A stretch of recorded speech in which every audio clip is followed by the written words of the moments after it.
안녕하세요. 오늘도 사연살롱을 찾아주셔서 감사합니다. 서울에 사는 40대 여성이에요. 저는 1살 때 미국으로 입양돼서 미국인으로 살다가 2번의 파양 끝에 한국으로 돌아오게 되었어요. 정확히는 미국에서 추방당한 거였죠.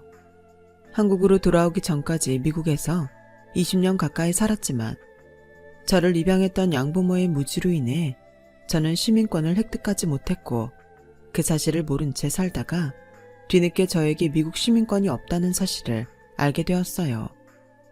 어렵게 들어간 대학 학비를 모으려고 펍에서 아르바이트를 하고 있었는데 술에 취한 손님과 시비가 붙게 되었죠.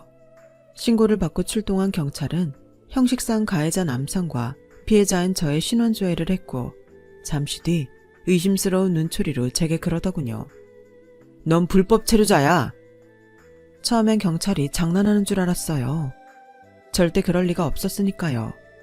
1살 무렵부터 미국에서 살아온 제가 불법 체류자라뇨. 거기다 다른 미국 아이들과 똑같이 미들스쿨과 하이스쿨까지 졸업하고 대학 입학까지 한 제가요? 하지만 제가 불법 체류자라는 사실을 안 순간부터 경찰은 제게 호의를 베풀지 않았어요. 단호하게 제 손목에 수갑을 채웠고 그 순간부터 저는 피해자가 아니었죠. 경찰에게 있어서 어디까지나 저는 남의 나라에 무단으로 들어와 돈까지 벌고 있는 범법자일 뿐이니까요. 그렇게 수감이 된 후에야 저는 저와 비슷한 상황에 처한 한국 입양아들이 많다는 사실을 알게 되었어요. 2000년도 이후에 미국으로 입양된 아이들의 경우 자동으로 시민권을 부여받지만 그 전에 입양된 아이들은 아동시민권법 소급 적용이 안 돼서 추방당하는 사례가 꽤 있었다더군요. 그리고 그중 대부분은 강제 추방을 당했다는 것도 알 수 있었죠. 얼마 뒤 저 역시 그들처럼 한국행 비행기에 오르게 되었어요. 나를 버린 나라로 다시 보내진 거죠. 그나마 다행이라고 생각한 거는 제가 다니던 중학교에 한국인 친구가 하나 있어서 그 친구 덕에 한국어를 배워둘 수 있었다는 거예요. 그 친구는 한인교회 목사님 아들인데 국민학교 5학년 때 온 가족이 미국으로 이민 와서 살고 있었어요. 친구는 집에서 한국어를 사용하는 데다 교회 신도들도 연세가 있는 분들이 많아서 다들 한국어를 사용했기에 저는 친구 도움으로 그곳에서 한국어를 배울 수 있었어요.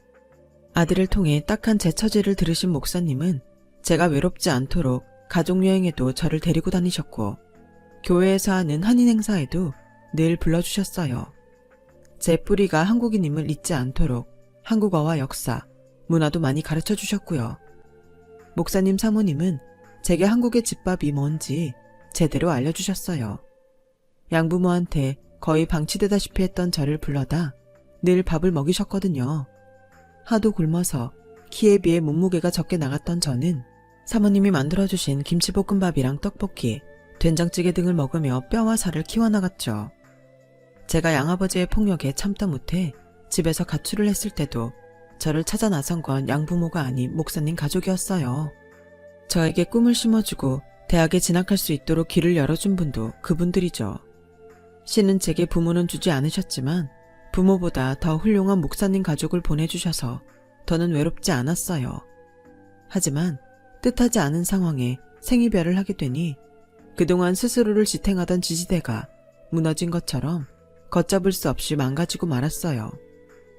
마치 세상에 혼자 버려진 것처럼 막막하고 두려웠어요. 그래서 내 친부모님을 찾기로 했죠. 하지만 홀트 복지관의 도움을 받아 아무리 찾아봐도 찾을 수가 없었어요.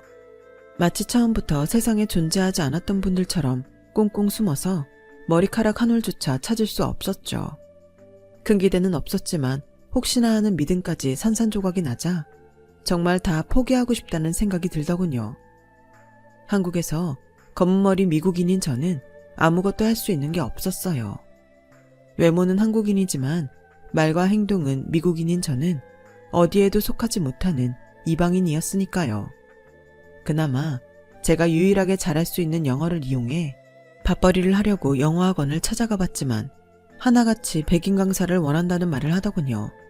게다가 대학 졸업장이 없던 저로서는 회사에 취직도 할 수 없었어요. 한국말을 하기는 하지만 한국인들이 듣기엔 상당히 어눌한 발음도 직장을 구하는 데 걸림돌이었거든요. 그러다 하루는 미국에 있는 친구한테 온 메일을 받게 되었어요. 목사님 사촌이 이태원에서 카페를 하는데 거기에 한번 가보라고요. 파트타임이기는 하지만 집세 정도는 벌 수 있을 거라더군요. 그렇게 이태원에 발을 들인 저는 카페와 레스토랑, 펍 등에서 서빙 아르바이트를 하게 되었고, 그러다 한 레스토랑의 정직원으로 채용이 되어 생활의 안정을 찾을 수 있었어요. 그 레스토랑의 사장이 바로 지금의 제 남편이에요. 저는 아직도 처음 남편을 만났던 그 순간을 잊을 수가 없어요. 정확히는 제가 이력서를 들고 남편의 레스토랑에 면접을 보러 왔을 때 남편이 했던 말과 그 눈빛이죠. 아직 한글을 쓰는 게 서툴렀던 저는 자기소개서 대신 말로 제 소개를 했어요. 1살 무렵 미국으로 입양돼서 양부모의 학대 끝에 2번의 파양을 당한 일과 같은 학교에 다니던 목사님 아들과 친구가 되면서 뒤늦게 내 정체성을 찾게 된 것, 그리고 뜻하지 않게 미국에서 추방돼 한국으로 돌아온 일들까지 마치 영화 줄거리 소개하듯 쭉 얘기했죠. 그 얘기를 다 들은 남편은 눈시울을 붉히며 제게 그랬어요. 미안하다고요. 자기도 자기가 왜 이런 말을 하는지 모르겠는데 그냥 저한테 미안하다고 말이에요.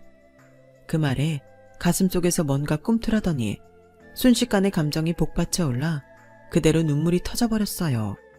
가게 안에 있던 손님들과 직원들이 영문도 모른 채 저를 쳐다봤지만 멈추려고 해도 눈물이 멈춰지지 않더라고요. 오히려 어깨가 들썩일 정도로 감정이 격해지고 말았죠. 그렇게 한참을 울고 나서야 겨우 진정이 된 저는 화장실에 가서 얼굴을 닦고 나왔어요. 아, 취직은 물 건너 갔다 싶었죠. 그런데 남편이 저를 보고 환하게 웃으며 그러는 거예요. 내일부터 출근하는 겁니다. 앞으로는 우리 가게에서 한 식구로 지내보자고요. 세상이 나를 밀어내는 것만 같던 시기에 남편의 따뜻한 한마디는 제가 한국에 뿌리를 내릴 수 있는 용기를 주었어요. 이제는 이방인이 아니라 어엿한 한국인으로 살아갈 수 있을 거라는 희망도 갖게 되었죠. 오너 셰프인 남편은 음식 솜씨도 좋았지만 성격은 특히 더 좋았어요. 각종 직업군의 친구들은 하루가 멀다 하고 가게에 찾아왔고 남편은 그 친구들을 제게 소개해 주었어요. 한국에서는 직장 상사의 친구들과 가게 직원이 친구처럼 지내는 일은 흔치 않았겠지만 한국 문화에 젖어있지 않았던 저는 문제될 게 없었어요. 남편 가게에 들어온 지 1년쯤 지나자 남편 친구들은 다 제 친구가 되었죠. 나중에 알게 된 거지만 제가 입사하고 얼마 안 된 시점부터 남편이 제게 마음이 있었던 모양이에요. 남편을 통해 그 사실을 알고 있던 남편 친구들은 우리 둘 사이를 연결해 주려고 일부러 저와도 가깝게 지냈다고 하더군요. 오너와 직원에서 연인 사이가 된 우리는 3년 가까이 사귀었어요. 그러던 어느 날 남편이 친구들과 함께한 자리에서 제게 서프라이즈 청혼을 했고 이듬해 5월에 결혼을 하기로 약속했어요. 물론 그 전에 시부모님들께 허락을 받아야 했지만요. 부모님 허락 없이는 결혼 못해?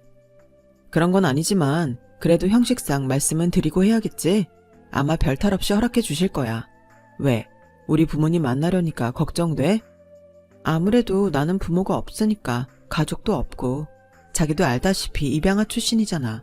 게다가 미국에서는 추방까지 당했고 말이야.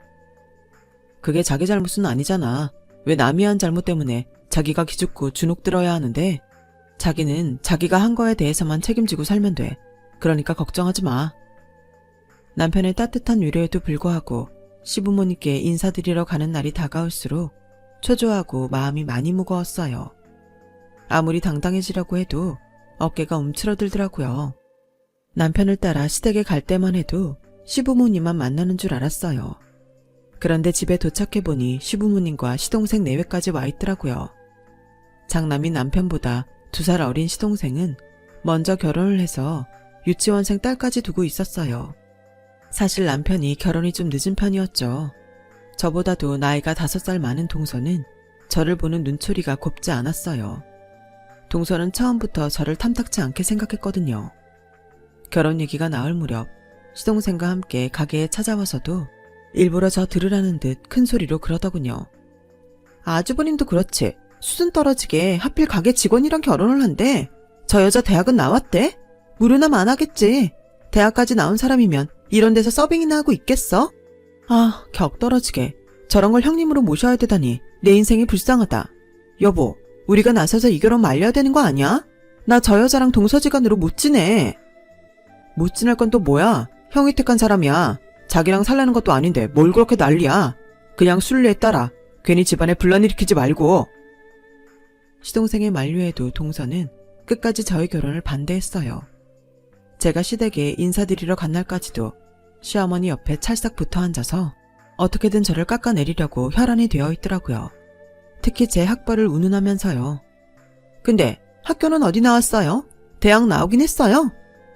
아니요, 대학은 못 나왔습니다. 그럼 고졸이네.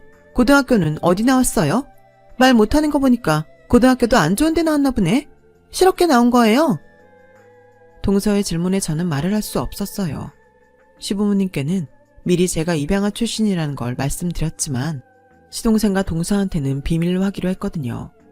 부잣집 외동딸로 자란 동서는 남의 사정을 헤아려 줄 정도로 아량 넓은 사람이 아니었어요. 오히려 상대의 약점을 잡으면 그걸 이용해 먹으려 드는 사람이었죠. 그걸 잘 아시는 아버님이 제 출신은 작은 아들 내외한테 비밀로 하라고 하셔서 입 다물고 있었어요. 보다 못한 어머님은 그 얘긴 그만하라고 하시며 분위기를 바꾸셨어요. 하지만 한번 꼬투리를 잡은 동서는 쉽게 물러서려들지 않더라고요. 제가 출신 고등학교도 제대로 대답 못하자 분명 그게 제 약점이라고 생각했는지 화장실까지 저를 쫓아와 집요하게 물어댔어요. 고등학교 졸업장이 있긴 한 거예요? 설마 중졸은 아니죠? 그때 저는 졸업장이 있냐는 말이 졸업을 했냐는 말과 같은 의미인지 몰랐던 터라 당장 수중에 졸업장이 없으니까 졸업장이 없다고 말했어요. 그 바람에 오해가 생긴 거죠. 얼떨결에 동서한테 저는 고등학교도 못 나온 사람이 되어버렸거든요. 그 오해 때문인지 동서는 저를 되게 무시했어요. 말끝마다 형님은 모르겠지만 이라거나 내가 하는 말 이해는 해요? 라면서 면박을 주곤 했거든요. 거기다 제가 앞에 있는데도 자기 남편한테 영어로 제 흉을 보더라고요. 따질까 하다가 모른 척 해줬더니 진짜 제가 영어를 못 알아듣는 줄 알고 툭 하면 그런 짓을 했어요. 시동생은 여자들 문제에 끼기 싫다며 자기 아내가 하는 험담을 그저 흘려듣는 것 같더라고요.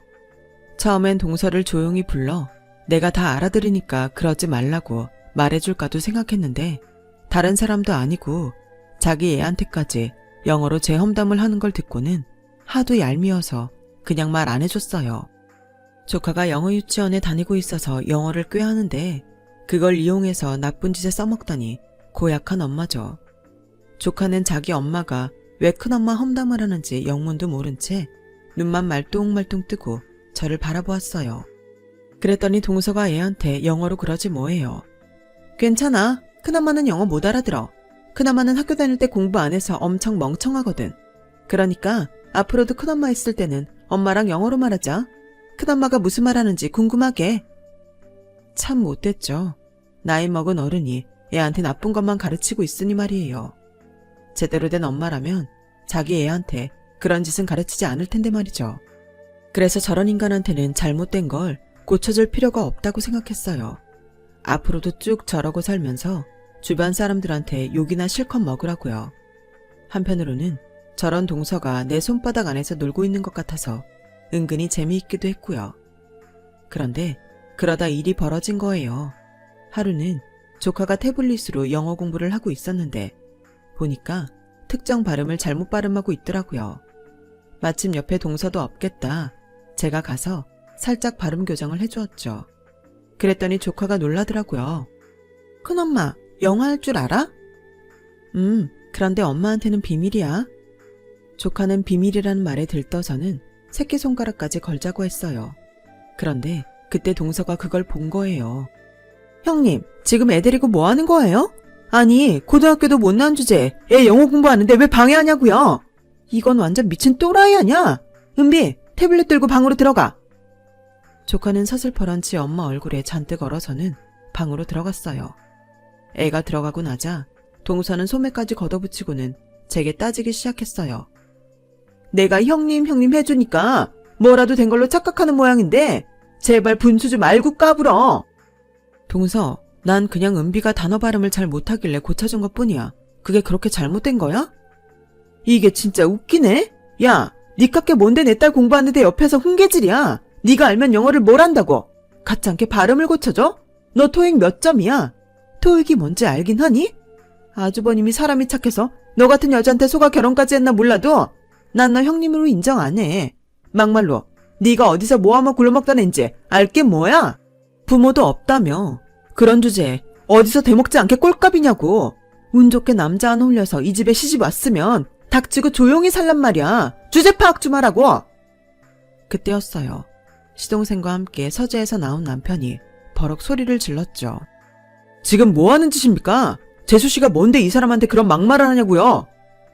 아니 그게 아니라 형님이 꼴에 우리 은비 영어 발음 가지고 트집을 잡지 뭐예요. 고등학교도 제대로 안 나온 주제에. 누가 그래요? 저 사람이 고등학교도 안 나왔다고. 비록 졸업은 못했지만 미국에서 명문대 입학까지 한 사람입니다. 영어 실력은 원어민 수준인 사람이라고요. 그 말에 동서는 두 눈이 커져서는 저를 바라보았어요. 그동안 자신이 저렴한 영어 실력으로 제 욕을 했던 게 떠올라 그런지 얼굴이 빨갛게 달아올랐더라고요. 동서, 실은 나 그동안 다 알아들었어. 동서가 서방님이랑 은비한테 영어로 내 흉보는 거 말이야. 진작 얘기할까 했는데 나도 심술이 나서 말 않고 있었어.